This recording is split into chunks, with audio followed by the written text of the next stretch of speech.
Hola oyentes de Radio Sefaradi, bienvenidos a las noticias de hoy que comentará Jorge. ¿Qué tal? ¿Qué tal, Alejandro? Estos son los titulares. Un misil sirio explotó en el Negev.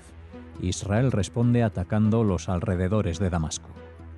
Jóvenes árabes arrestados por abofetear a ultraortodoxos judíos en un tranvía de Jerusalén. Bennett no acepta la elección directa de primer ministro y complica el panorama político de Netanyahu. Aviones militares de Israel y Emiratos realizaron por primera vez un ejercicio conjunto. Estos son los temas de hoy aquí en la primera parte de las noticias que darán paso a la agenda cultural del día. Una enorme explosión producto de un misil sirio que habría impactado no lejos de la secreta central nuclear de Dimona se escuchó en el norte del desierto del Negev en horas de la madrugada del miércoles al jueves.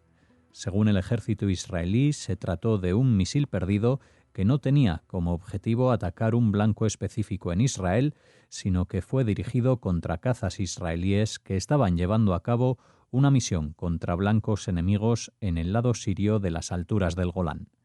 No se informó de heridos o daños materiales. En respuesta, Israel atacó la batería desde donde fue disparado dicho misil, así como otros sistemas antiaéreos en territorio sirio también. Al parecer se trató de un misil tierra-aire SA-5 de fabricación rusa que pesa varias toneladas y porta una ojiva explosiva de 200 kilogramos.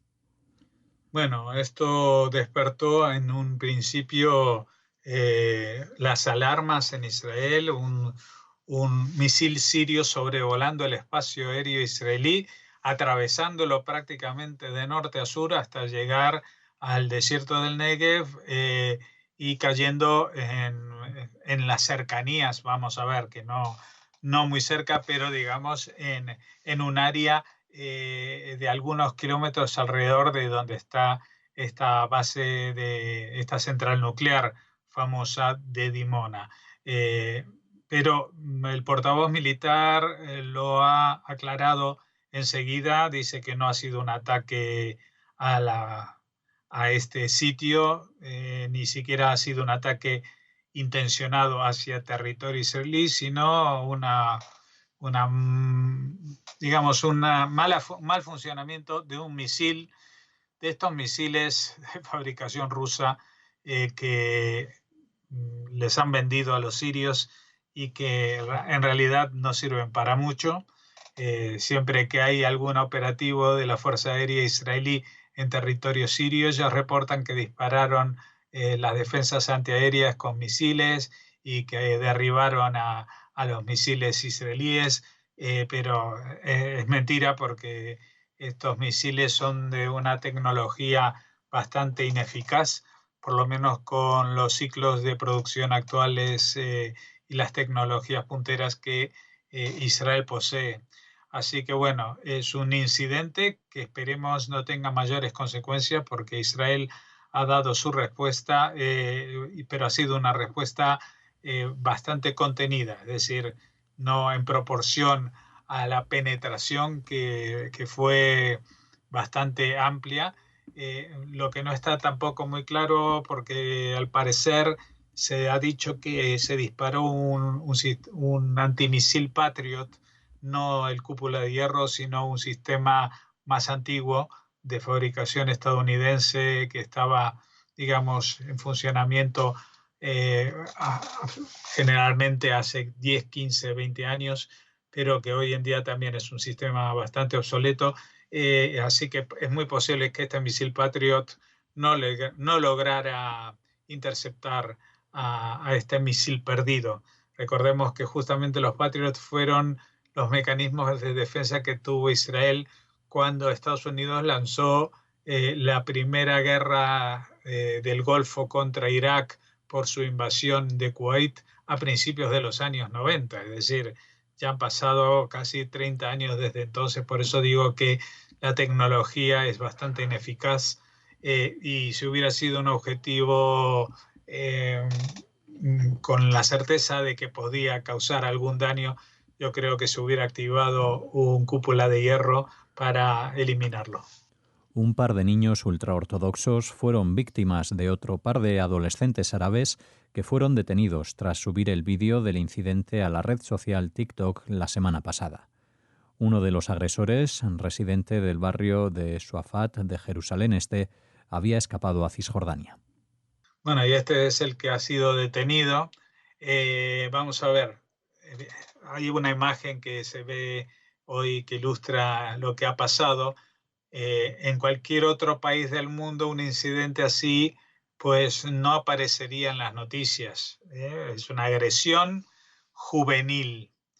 Pero estamos hablando de una agresión juvenil que parece un calco a escala de lo que está pasando de forma bastante cotidiana en esa zona. Es decir, de jóvenes o no tan jóvenes árabes que agreden a judíos. En este caso, judíos que visten y son identificables como tales porque son chicos ultraortodoxos con sus trajes, con sus tirabuzones y todo lo que los caracteriza.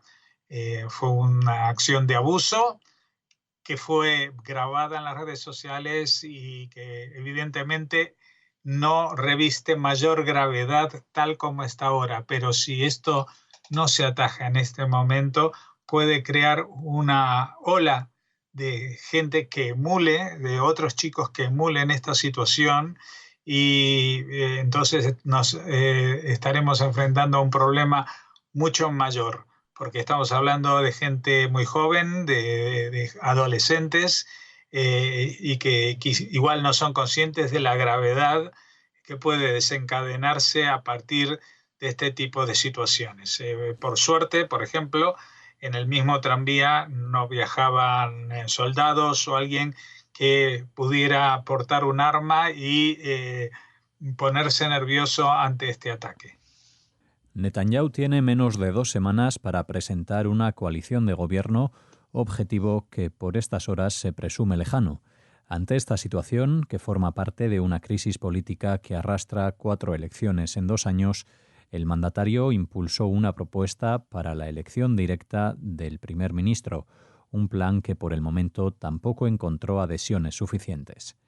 Este miércoles, Naftali Bennett, presidente del partido Yamina, le dio un nuevo golpe a las aspiraciones electorales de Netanyahu al afirmar que no apoya la protesta de elección directa y que está dispuesto a formar un gobierno de unidad con sectores del centro y la izquierda del mapa político israelí, a pesar de haber brindado su apoyo para formar un gobierno de derecha liderado por Netanyahu.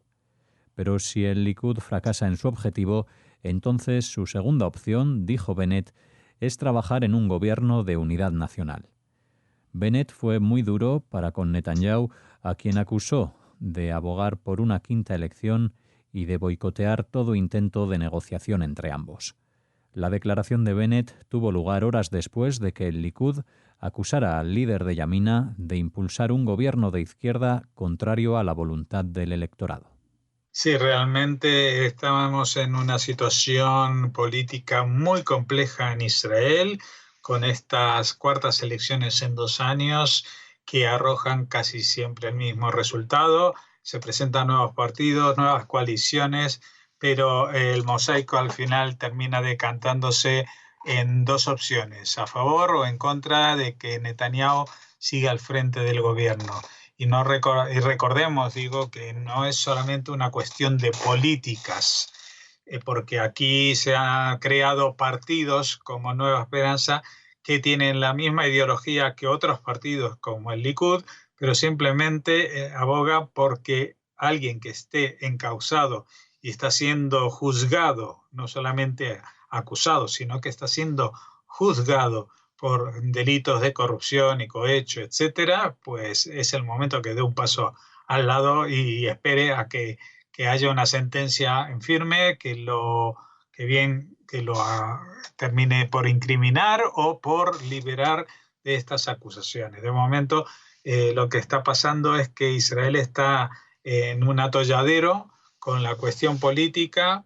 Netanyahu, a instancias también de una propuesta de un partido ultrarreligioso, pues estaba coqueteando con la idea de cambiar todo el sistema electoral israelí para que la gente votara directamente por un candidato a primer ministro, un sistema parecido al presidencial que hay en otros países, pero que en Israel nunca ha funcionado así. Siempre se han elegido a los partidos y los partidos proponen a su candidato y de allí sale bien por mayoría absoluta cuando se puede, y si no, se le encarga al que tiene mayores apoyos la creación de un gobierno de coalición. Pero este camino ha sido trillado durante los últimos años y ya no da más de sí, y los números no salen de ninguna manera. Tampoco es una forma muy atractiva de encontrar apoyos para este cambio, porque Netanyahu, ¿a quién podría enfrentarse como otro candidato, como candidato alternativo? Pues lo lógico sería que fuera el líder de la oposición, pero el líder de la oposición no es una figura tan centralizante de la oposición como lo es Netanyahu, de las fuerzas que tiene aliadas, especialmente en los partidos ultraortodoxos. El líder de la oposición, Yair Lapid, pues necesita para gobernar también muchas adhesiones no solamente de distintos partidos, sino también incluso de distintas ideologías, desde la izquierda más, podríamos decir, radical, de Meretz, pasando por el laborismo socialdemócrata, los partidos de centro y hasta el partido Yamina, que quiere decir derecha, de Naftali Bennett, también Israel Beiteinu de Lieberman, es decir, y es una coalición ya difícil de por sí y que solamente podría gobernar con un gobierno de unidad nacional por alternancia. Por ejemplo, entre Lapid y Bennett, por poner un ejemplo, o con Guidon Sar, no sé exactamente qué fórmula podría ser, pero no es del agrado de nadie de la oposición situarse como un hombre fuerte alternativa a Netanyahu como hombre fuerte, porque sería entrar a jugar el mismo juego que ha estado jugando Netanyahu en los últimos 2 decenios, presentarse como la única salida, como la única alternativa. Y eso es algo que ya está agotado dentro de las opciones políticas israelíes. Así que me temo que estamos abocados, cuando digo estamos abocados porque es un Estado judío, a unas quintas elecciones que no sé si desatascarán este atolladero, o que mientras tanto pues la acción de la justicia determinará el favor o el desfavor que pueda tener Netanyahu de los votantes. Israel y Emiratos Árabes Unidos han participado en un amplio ejercicio militar internacional en el sur de Grecia, en el que participan unos 60 aviones extranjeros, incluidos también de Estados Unidos, Francia, España y Chipre. Canadá participa con tropas terrestres, en tanto que Austria, Egipto, Jordania, Rumanía y Eslovenia enviaron observadores. Israel participa con aviones F-15I y F-16I, Emiratos Árabes Unidos con aviones F-16, al igual que Estados Unidos, que también envió un dron avanzado del tipo MQ-9 Reaper, el mismo modelo que llevó a cabo el ataque en Irak, en el que murió el comandante de la fuerza Quds iraní, Qasem Soleimani. El ejercicio aéreo internacional en Grecia se produce en medio de sus esfuerzos por fortalecer su poderío militar, en parte debido a su rivalidad con Turquía y a su conflicto por los recursos de gas y petróleo en el Mediterráneo oriental. Sí, pues Grecia, a pesar de tener un gobierno, una presidencia de un partido de izquierda, pues cada día se está volcando más en coaliciones internacionales con países e incluso gobernados por la derecha. El acercamiento a Estados Unidos no es por Biden, sino que venía de antes, y lo mismo el acercamiento a Israel. Así que, bueno, ellos han formado un un ejercicio muy amplio, en este caso, de fuerzas aéreas de muchos países, y da la casualidad, o no la casualidad, sino que me imagino que sería a instancias del propio país anfitrión, que no solamente Israel comparte este ejercicio con observadores al menos de Egipto y Jordania, con los que mantiene relaciones diplomáticas después de acuerdos de paz de hace mucho tiempo, sino también con estos nuevos socios en la paz, como son Emiratos Árabes Unidos, que además participan con unos aviones prácticamente idénticos. La diferencia entre un F-16 y el 16I es que la I son las variaciones que incorpora Israel para tener un control más exhaustivo y, digamos, exclusivo de las prestaciones de este avión con su propia tecnología. Así finalizamos esta primera parte de las noticias en Radio Sefarad. Volvemos con la agenda cultural tras una pausa.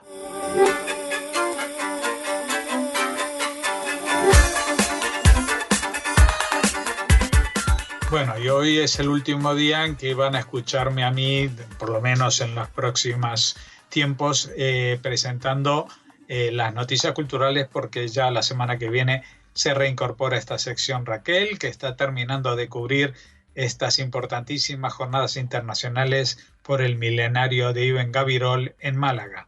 Pero a ver, Alex, ¿qué es lo que tenemos hoy para hablar? Vamos con estas culturales de hoy que cierran también la semana en Radio Sefarad. Actualmente hay varias localidades españolas en las que se investigan edificaciones medievales por si hubieran sido sinagogas, como por ejemplo en la ciudad sevillana de Utrera o en la localidad de Inca, en la isla balear de Mallorca.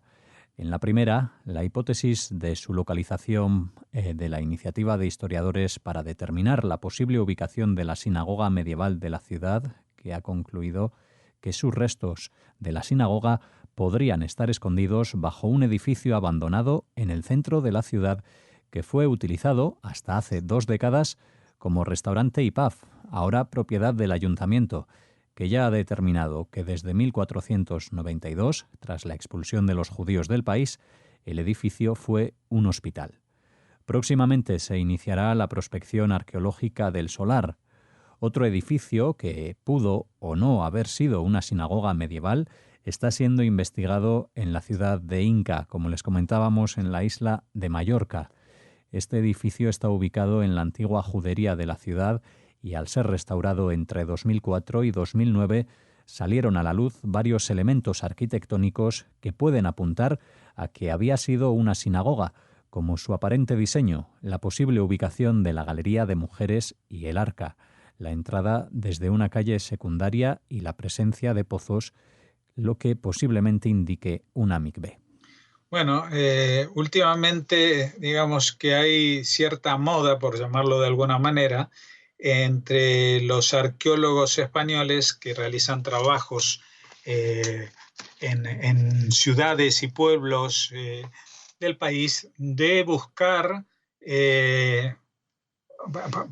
porque lo están encontrando, sinagogas de la época medieval, es decir, seguir excavando por debajo de la línea de los antiguos edificios cristianos para encontrar huellas incluso anteriores a estas. Es lo que ha pasado hace poco también en Híjar, en Aragón, y ahora pues tenemos estos 2 nuevos pretendientes al trono de una sinagoga en Utrera y en Inca. Tendremos que seguir investigando y esperando a que se determine realmente si era un edificio destinado a esta misión o que simplemente los indicios le indicaban, pero no eran suficientemente veraces como para corroborar lo que se sospechaba.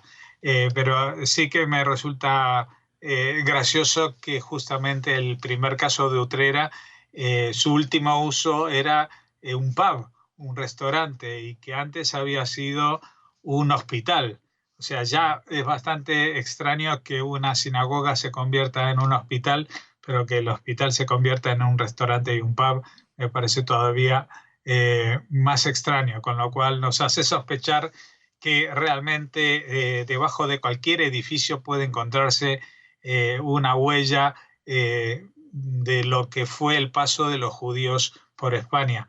Por ejemplo, es sabido que cuando se construyó el Corte Inglés central de la ciudad de Valencia, en donde hoy en día está el parking, se encontró un cementerio judío.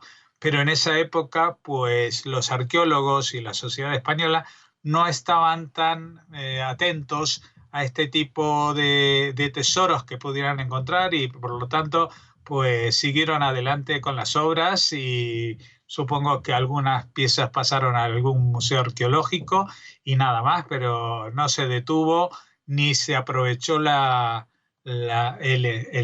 hallazgo para propiciar que allí se estudiara más a fondo la presencia de los judíos antes de la expulsión.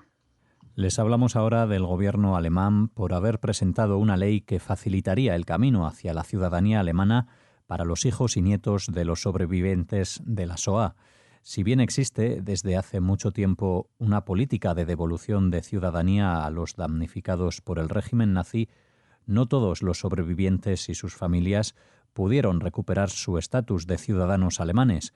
Por ejemplo, aquellos que abandonaron la Alemania nazi y renunciaron a su ciudadanía antes de que el régimen nazi despojara de ella a todos los judíos alemanes fuera del país en 1941. Las personas nacidas de padre no alemán y madre alemana antes del 1 de abril de 1953 tampoco podían obtener la ciudadanía alemana. Según el ministro del Interior alemán, el cambio, incluso cuando se apruebe como ley, no arreglará las cosas, sino que se trata de disculparse con profunda vergüenza. Añadió que si la gente quiere convertirse en alemana, a pesar de que le quitamos todo a sus antepasados, es una gran fortuna para nuestro país. Esta injusticia no se puede deshacer, dijo el presidente del Consejo Central Alemán de Judíos sobre la persecución nazi de los judíos, pero es un gesto de decencia si ellos y sus descendientes tienen oportunidades legales para recuperar la ciudadanía alemana. Austria también cambió sus leyes en 2019, ya que anteriormente solo permitía que las víctimas directas de la Alemania nazi, es decir, los sobrevivientes, recuperaran la ciudadanía austríaca. Ahora ellos y sus hijos y nietos también pueden convertirse en austriacos si lo desean. El tema de la ley de ciudadanía alemana se volvió más urgente después del Brexit, ya que más ciudadanos británicos solicitaron recuperar su ciudadanía en los Estados miembros de la Unión Europea.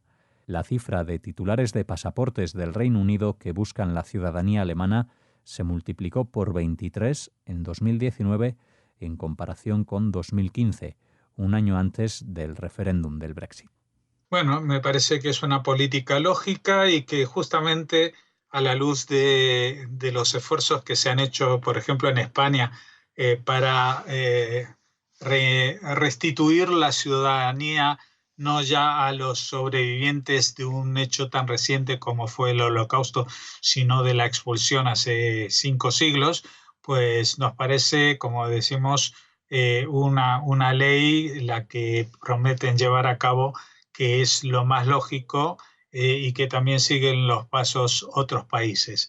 Y tengo que decir que también, como en el caso de Alemania, los ciudadanos del Reino Unido, los judíos del Reino Unido, en este caso son los que eran alemanes o que eran austríacos, pero también en el caso de los sefardíes, pues han sido múltiples las solicitudes que han presentado y que siguen presentando para los casos de Portugal, por ejemplo, para obtener la ciudadanía, porque en muchos casos pues la obtención de una ciudadanía como la española o la portuguesa, o en el caso que explicamos aquí, alemana o austríaca, pues suele ser minoritario para la gente que quiere regularizar su situación viviendo ya en esos países, en España, en Portugal, en Alemania o en Austria.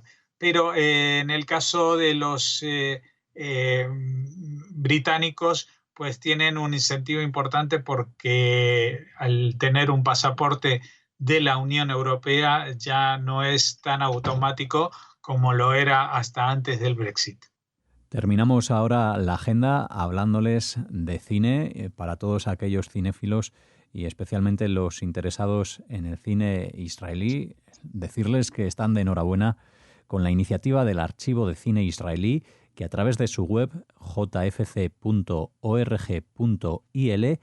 permite visionar hasta 200 de largometrajes, tanto documentales como de ficción, la mayoría en hebreo, pero algunos en inglés.